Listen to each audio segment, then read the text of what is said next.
Welcome to AMiNDR, a podcast where we summarize the latest publications on neurodegenerative disease research so that you can stay up to date with the newest findings. Every month, our team of scientists will sort and organize the titles into themes and present shortened versions of the abstracts. We'll make sure to mention the title, the journal, the first author, and the last author for each publication. Whether you're in the lab, on the bus, or cooking your meal, we hope you find this podcast helpful.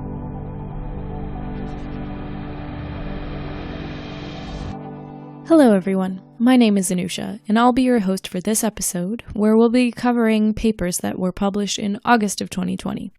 Today's episode will focus on disease mechanisms and pathology relating to Alzheimer's, and more specifically, we'll be covering 12 papers on synaptic transmission and neurotransmitters. We'll also look at 2 papers that address sex differences in AD. If any of the abstracts I'll be summarizing interests you, be sure to check out our bibliography, which you can access through the episode notes. We'll have each paper timestamped for your convenience. Let's get started.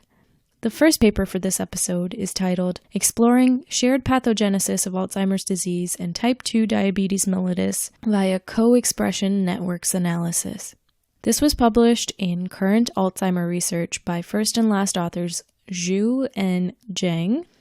And this paper explores the idea that both AD and type 2 diabetes are linked mechanistically. The authors used pre-existing microarray data for the 2 disorders from a database called Expression Omnibus and used a technique called weighted gene co-expression analysis to generate gene network modules for both AD and type 2 diabetes. They then used gene ontology and pathway enrichment analysis and constructed a protein-protein interaction network using the string database. They found that common genes that have functional enrichment in these diseases belong mainly to signaling pathways such as circadian entrainment, cellular metabolism, and synaptic vesicle cycle. They identified 10 important or hub genes, including genes for calmodulin 1 and LRRK2 that are functionally relevant to both diseases. What a neat way to generate data that is hiding in existing databases. Next, we have in the journal Computer Methods in Biomechanics and Biomedical Engineering, a paper titled The Effects of Alzheimer's Disease-Related Striatal Pathologic Changes on the Fractional Amplitude of Low-Frequency Fluctuations. This is by the sole author Kekir. In this episode, Kekir created a model dopamine neuron in the striatal network using the Izakevich model and correlated pathological changes in this network in AD with fractional amplitudes of low-frequency fluctuations, which can be derived from fMRI. Kekir postulated that decrease in synaptic connectivity and decreased input from cortical and thalamic regions may underlie AD degeneration, which would show as dopamine depletion in fMRI readouts. Next up, in the journal Computational Neuroscience, by first and last authors Wu and Adnan, a paper titled Effects of Focal Axonal Swelling Level on the Action Potential Signal Transmission. Here, authors again used a computer model to simulate a neuron with axonal swelling sites characteristic of AD and other disorders.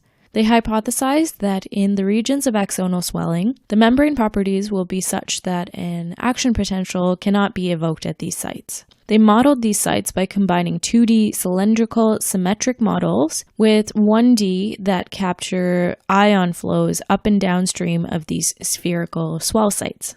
They determined that a thicker axon has to swell less to block an action potential from propagating, and that higher frequencies were blocked at these sites more than lower frequencies. Increased charging and reset times seems to underlie the action potential blockade at these sites. It's funny, even though my research deals with synaptic transmission, it has nothing to do with the kinds of questions that the authors here were trying to address. So it makes you appreciate just how varied and broad this field is. Chen and Zhang first and last authored the next paper, which is titled Intrinsic Connectivity identifies the sensory motor network as a main cross-network between remitted late-life depression and amnestic mild cognitive impairment targeted networks. This paper was published in Brain Imaging Behavior Two risk factors for AD are remitted late-life depression and amnestic mild cognitive impairment, which sometimes I'll refer to as amnestic MCI. Authors here sought to identify pre-existing interactions between brain areas that are responsible for these two risk factors in healthy brains. They identified that separate intrinsic networks that underlie either this form of depression or mild cognitive impairment converge in the sensory-motor network in healthy brains.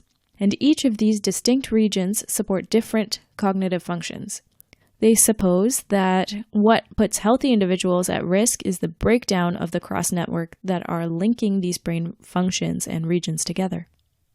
Moving on, we have in Scientific Reports a paper titled "Signaling via the P75 Neurotrophin Receptor Facilitates Amyloid Beta-Induced Dendritic Spine Pathology." This is by first and last authors Patnaik and Holtz. These authors explored the role of neurotrophin receptor P75, which is P75NTR.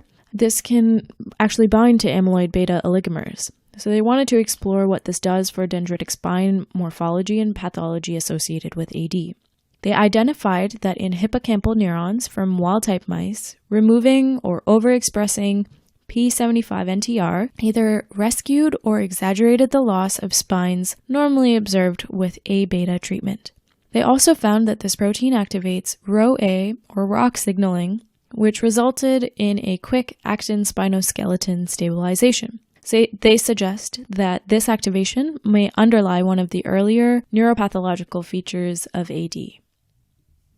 Let's zoom in a little further from the cellular to molecular scale of things and discuss the next paper, Thermodynamics and Kinetics of Ion Permeation in Wild-Type and Mutated Open Active Conformation of the Human Alpha-7 Nicotinic Receptor.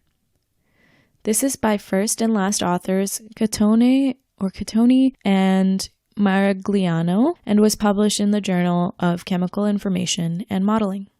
The nicotinic acetylcholine receptor, NACHR alpha-7, is the subject of this paper. Authors modeled this receptor using the program Molecular Dynamics and applied a mutation of the E1' to A1' substitution at the cytoplasmic selectivity filter. This resulted in sodium and chloride permeation oppositely, which essentially reverted the selectivity of this channel and suggests a shift from the original cationic state to anionic. This contradicts literature that posits that the mutation is cationic. So it would be interesting to see if what is modeled here can be recapitulated in real-world experiments. We're halfway through this section. Next is a paper from first and last author Joes and Herndley, who published in the Journal of Neuroscience a paper called Reactive Oxygen Species Modulate Activity-Dependent AMPA Receptor Transport in C. elegans. The authors here sought to better understand how reactive oxygen species, or ROS, can modulate AMPA receptors through calcium signaling. In C. elegans, they show calcium influx and calcium-mediated activation of protein kinase 2, which can bidirectionally regulate long-distance synaptic AMPA receptor transport. Using in vivo calcium imaging, authors found that increasing ROS decreases calcium transients in glutamatergic neurons. You can read the paper for more mechanistic details as to how this change in calcium affects AMPA receptor transport. Very cool that several ideas come together in this paper, and that it's relevant to other diseases like Parkinson's as well. In PLOS, Computational Biology, we find our next paper authored by Bachman, Morrison, and others.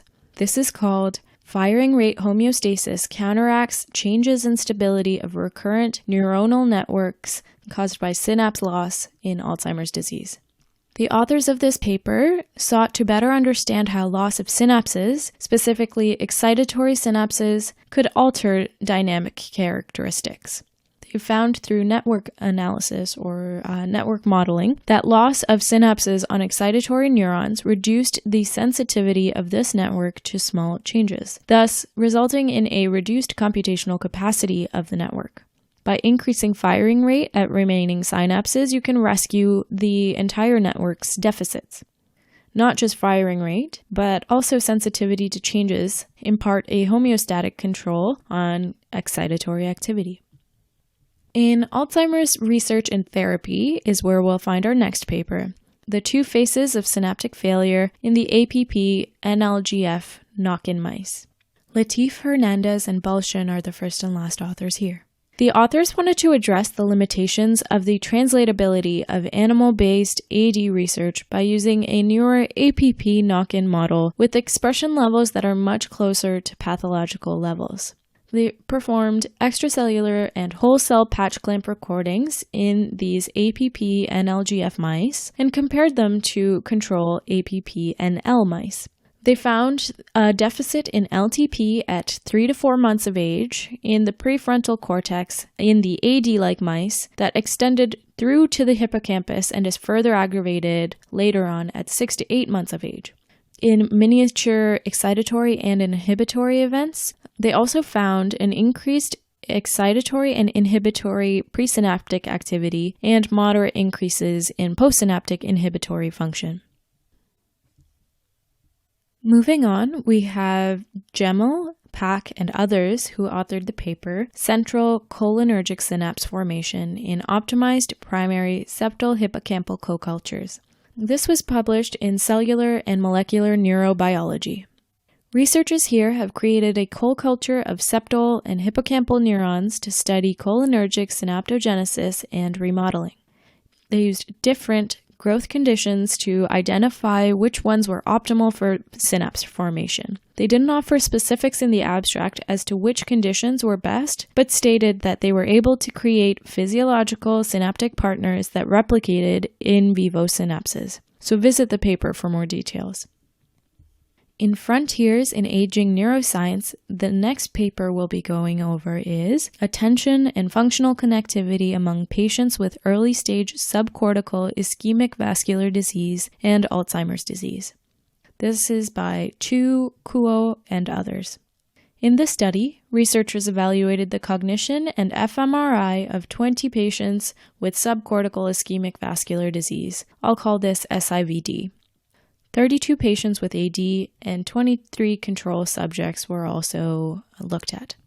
Through performance on several tests such as digit span forward, Connor's continuous performance tests, and other assays, they found that with SIVD and AD, patients had similar global cognitive ability, but patients with SIVD exhibited worse divided sustained attention than those with AD. Regional homogeneity was reduced in the SIVD cohort in the right middle frontal gyrus and left anterior cingulate gyrus. In AD, it was reduced in the right orbital frontal gyrus. They suggest that functional disconnection may contribute to the divided attention deficits observed specifically in the individuals with SIVD. The next paper we'll be looking at is titled Acetylation of AMPA Receptors Regulates Receptor Trafficking and Rescues Memory Deficits in Alzheimer's Disease. This was published in iScience by O'Connor, Mann, and others. Here, researchers discuss AMPA receptor acetylation, which can increase the stability and accumulation of these receptors at the membrane. They report that in mice incubated with A-beta, AMPA receptors had significantly less acetylation. They further identified P300 as the acetyltransferase responsible for AMPA receptor acetylation and also demonstrated that increasing GluA1 reduced A-beta-induced AMPA receptor localization deficits. In APP-PS1 mice, they also found that increased levels of an AMPA receptor that had been modified to mimic the acetylated state rescued impairments in plasticity and memory in the hippocampus. So it's important to consider post-translational modifications of proteins in Alzheimer's disease pathology as well. This was published in Oxidative Medicine and Cellular Longevity. The paper is titled Glutamate Attenuates the Survival Property of IGFR through NR2B containing N-methyl D-aspartate receptors in cortical neurons, and it was authored by Zhao Zheng and others. Insulin growth factor 1, or IGF-1, is an important part of the survival signaling pathway, and this can be affected by glutamate, which triggers neurotoxicity in AD. They show here that glutamate specifically attenuates the phosphorylation of the IGF-1 receptor and attenuates the pro-survival effects of IGF-1 in cultured cortical neurons. NMDA receptor inhibitors blocked the effects of glutamate and increased cell survival. They go into detail about which tyrosine residues that are normally phosphorylated are affected by glutamate, but I won't go into detail here. What I will share from that abstract was that they found that the NR2B subunit is essential for glutamate-induced attenuation of IGF-1 signaling. We will take a short break and come back to a whole new topic, so please don't go anywhere.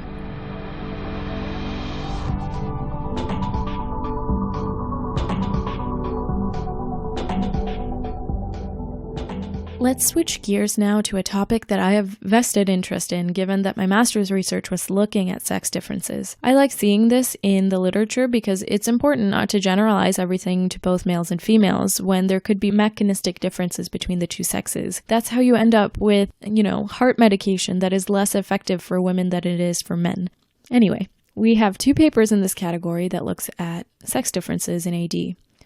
The first paper is called Estrogen Inhibits Amyloid Beta-Mediated Paired Helical Filament-like Conformation of Tau Through Antioxidant Activity and MicroRNA 218 Regulation in H-Tau Mice.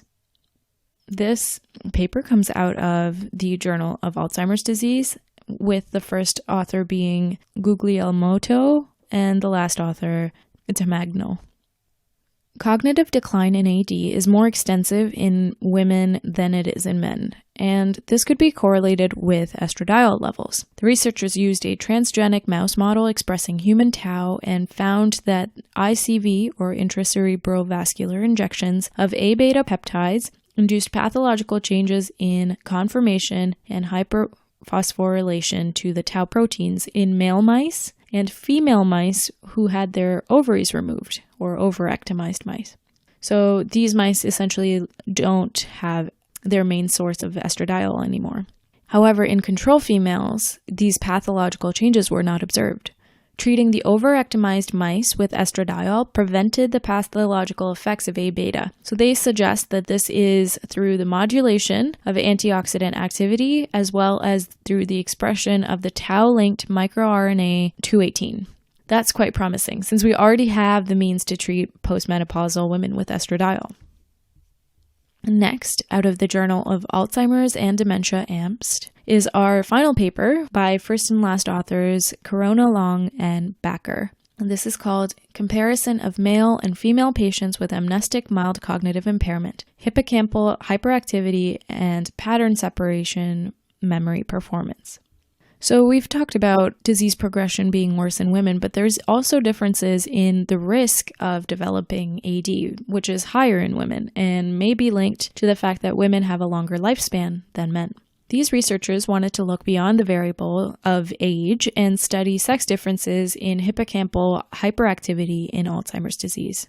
In participants with amnestic MCI, they found that reduced memory performance as well as increased dentate gyrus or CA3 activation was comparable between males and females. So this particular facet of AD does not seem to be sexually dimorphic.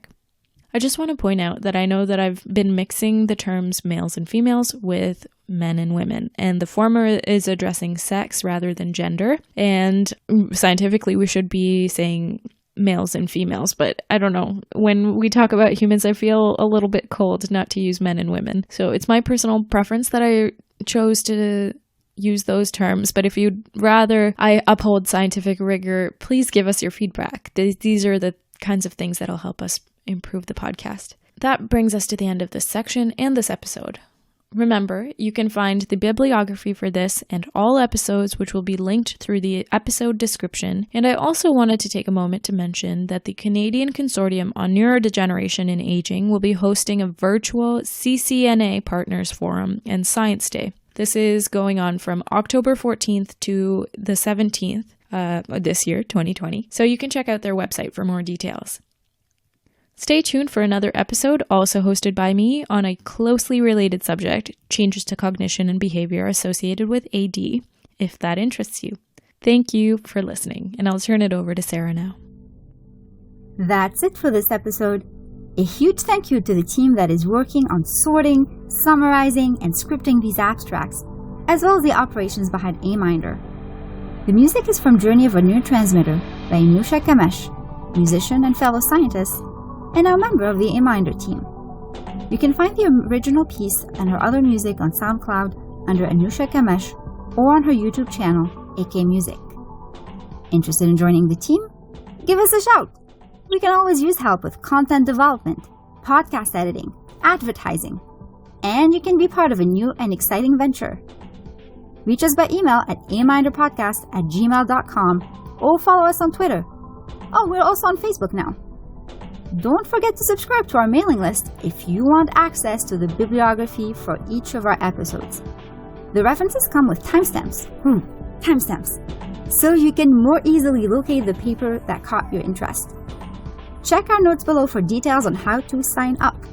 And very close to this, you'll also find a link to our feedback survey. Because, your feedback matters to us. So please, pretty please, let us know how we can make this podcast a better tool for you. And last but not least, thank you for tuning in with us. And on this note, we hope you found our podcast useful and accessible. Until next time.